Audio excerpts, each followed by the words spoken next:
C'est un lieu chargé d'histoire qui s'ouvre aujourd'hui aux radios chrétiennes des Pays de la Loire. Le Prytanée militaire de la Flèche est une véritable institution.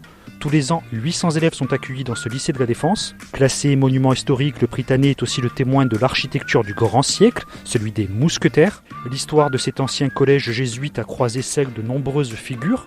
Jean-Claude Ménard, ancien responsable des relations publiques du Prytanée, nous attend justement pour nous parler d'une des plus connues. Donc là, nous sommes dans la cour de Sébastopol et au-dessus de nous, pas la peine d'avoir un doctorat d'histoire pour reconnaître un buste du roi Henri IV avec sa petite barbe. C'est tout à fait ça. Le buste du roi Henri IV, eh bien parce que Henri IV, en 1603, fait don de son château familial, nous sommes alors en Anjou, aux jésuites pour que soit bâti un collège. 1603, Henri IV, c'est un fringant quinquagénaire, mais la légende veut qu'il ait été conçu à la Flèche. Une grande histoire, 4 siècles d'histoire de l'établissement, qui se confondent avec 4 siècles d'histoire de notre pays, de la France. Mais il y a la grande histoire, il y a les petites histoires et il y a la légende, dont celle qui est la plus prégnante, qui nous apprend que la conception de ce prince du sang aurait eu lieu à la Flèche. Mais dans cette cité très cartésienne, on situe l'emplacement présumé de la conception, dans les jardins même du château neuf familial.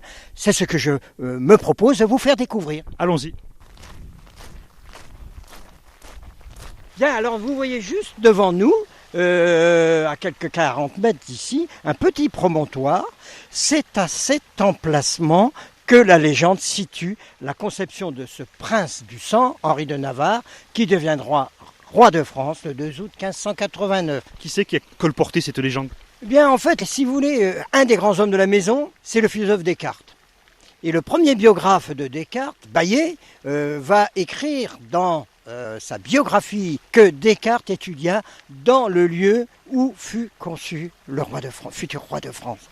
Donc c'est une légende qui va démarrer là. Déjà en 1623, sur l'un des plans, une perspective cavalière, la plus ancienne que l'on connaisse de la maison, cet emplacement est nommé le Fort Henri.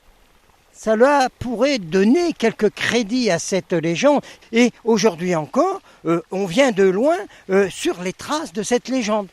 Donc nous sommes au cœur de ce lycée militaire. Est-ce que l'on va poursuivre la visite dans ces imposantes bâtisses ? Je vous propose la découverte de la salle des généraux. Beaucoup d'uniformes. En effet, c'est une maison militaire. Est-ce que vous pouvez nous expliquer un peu ce que nos auditeurs peuvent voir s'ils viennent visiter le Prytanée en votre compagnie ? Bien, outre le décor de cette salle, puisque nous sommes à l'emplacement de l'ancien Châteauneuf, donc voici ici une représentation, ils peuvent voir également une petite exposition organisée en 3 volets. Le collège antérieurement à la Révolution française, la fondation impériale, puisque c'est en 1808 que l'empereur Napoléon Ier installe le Prytanée dans ses murs, et ici, un clin d'œil au Prytanée d'aujourd'hui. Donc là, nous sommes devant le panthéon des élèves fléchois. On voit par exemple Général Massu. Oui, Massu a été élève dans cette maison. On voit également un spationaute. Patrick Baudry, Jean-François Clairvoy. Mais également un ingénieur concepteur de pont, Michel Verlogeux. Le viaduc de Millau, c'est lui. Le pont de Normandie, c'est lui. La première élève féminine de la maison, Sandrine Mathieu. Plus proche de nous, on a le général Georgelin, ayant en charge la conduite des travaux de restauration de Notre-Dame. Allons visiter maintenant la salle d'honneur du Prytanée de la Flèche. Pour le visiteur, ce qui est intéressant c'est de découvrir cet ensemble d'œuvres picturales qui ont été réalisées par un professeur. Je veux parler de Charles Cresque. Et donc, quand il arrive ici, il va être saisi par des moments importants qui rythment l'année scolaire. Et je me propose d'évoquer 3 moments importants pour nos élèves.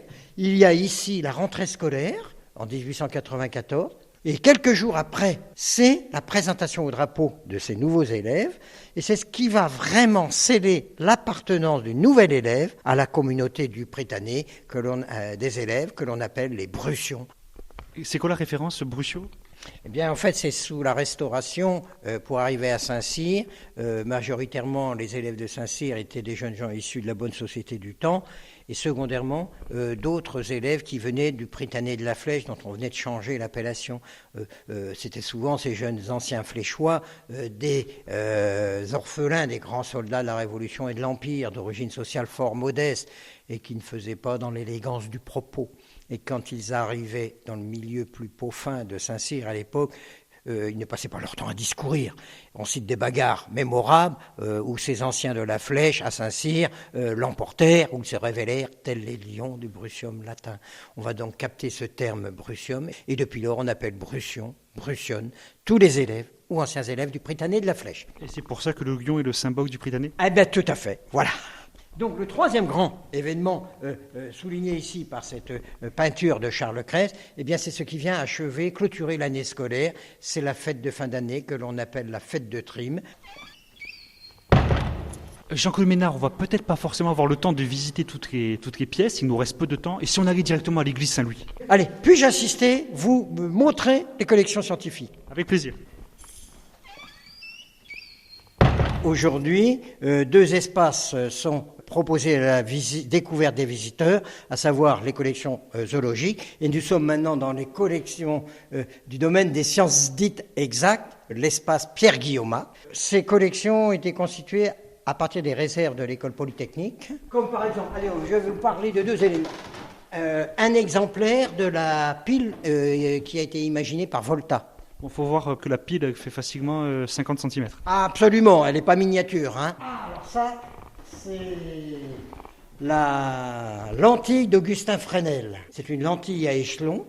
Une lentille qui fait peut-être 1 mètre de large ? Oui, à peu près. À peu près. Elle est classée monument historique. On se croirait dans le cabinet du professeur Tournesol dans Tintin avec beaucoup de microscopes aussi. Ah, j'aime bien votre comparaison. Oui. C'est un aperçu de nos collections scientifiques. La visite en elle-même peut durer plus d'1 heure. Hein.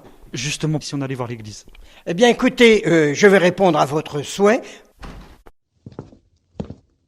Et nous voici maintenant dans l'église Saint-Louis. Donc, on revient à l'architecture de ce collège qui est mis en place par les jésuites. Là, nous sommes dans le grand siècle. C'est empreint de majesté. Les murs sont hauts, tout est clair. D'abord, c'est voulu par les jésuites, mais c'est le collège du roi. Donc, on ne peut pas faire modeste.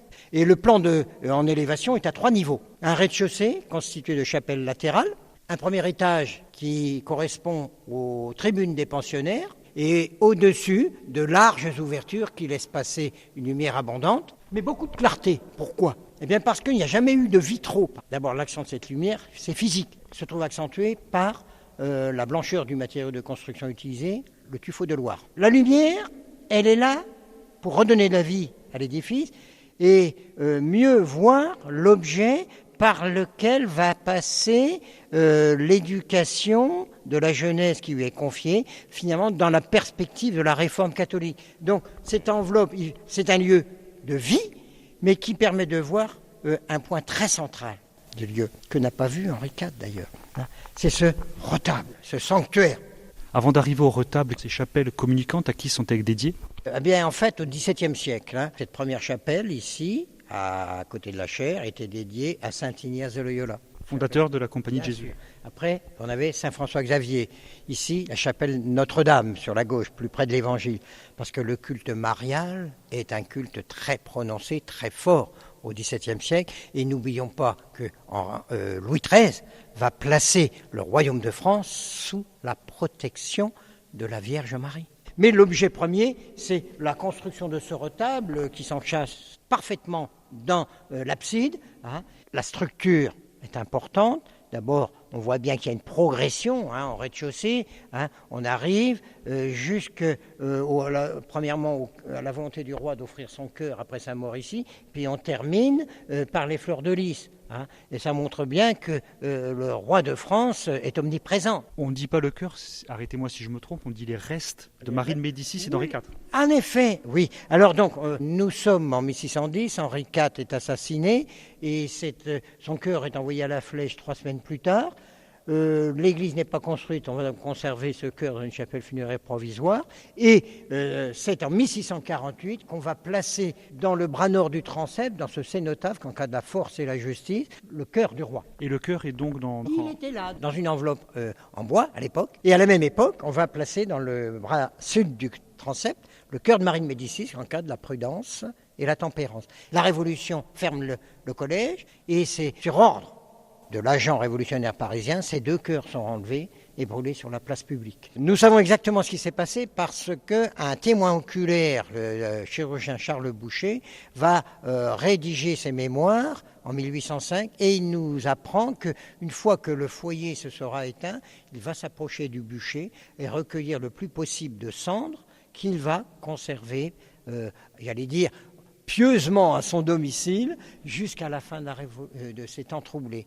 Et c'est après sa mort que sa famille restitue aux Prytanée ces cendres qui, depuis le 6 juillet 1814, donc, sont conservées dans cette enveloppe dorée en forme de cœur. On vient à la Flèche parce qu'on y conserve en particulier les restes des cœurs du roi Henri IV. Mais il y a d'autres choses qu'on voit ici, comme par exemple l'épitaphe du tombeau de Descartes.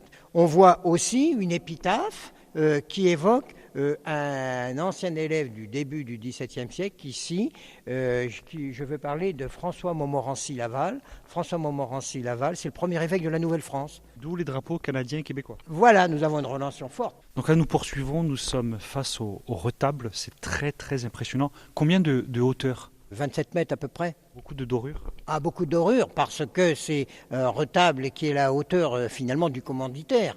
C'est le Collège du Roi. Alors, le matériau pour la base, c'est majoritaire, c'est le tuffeau. Pour la fondation, c'est la pierre dite de Réry, plus dure. Et les marbres sont noirs. Et quant au marbre jaspé rose, corinthien. Hein. Et puis enfin, comment quitter l'église Saint-Louis sans ne pas évoquer cet orgue de 1640? Il y a dans cet orgue 35 jeux, 4 claviers, un pédalier à la française. Toutes les tonalités sont présentes. Est-ce qu'on peut encore jouer de cet orgue ? Absolument, il est toujours en état de fonctionnement. Il accompagne les offices dominicaux de l'année scolaire. Mais compte tenu de sa qualité, cela autorise l'organisation de concerts. Nous avons enregistré 8 disques. Qu'est-ce qu'on peut voir au plafond ?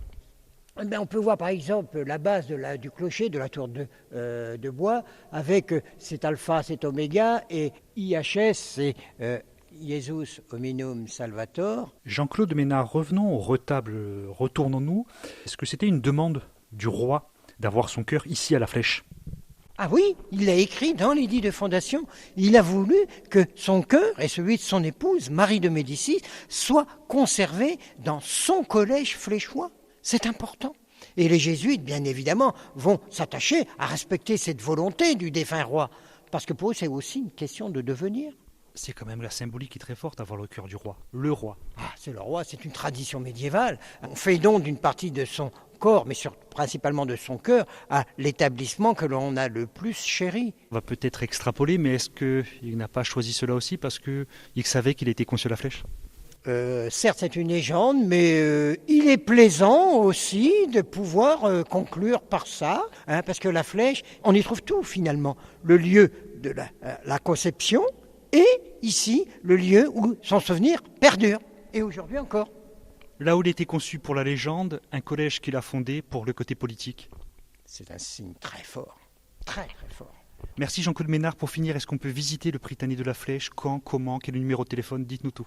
Alors, le Prytanée est visité tout l'été, depuis le 14 juillet jusqu'au 15 août inclus, tous les jours. Visite qui dure environ 2 heures à 15 heures. Il est souhaitable de s'annoncer en téléphonant au numéro suivant 06 79 19 06 71. Merci Jean-Claude Ménard. C'était un plaisir de recevoir RCF. Je suis très heureux que vos auditeurs viennent découvrir cette maison. Nos auditeurs de RCF et des radios chrétiennes des Pays de la Loire. Bien évidemment.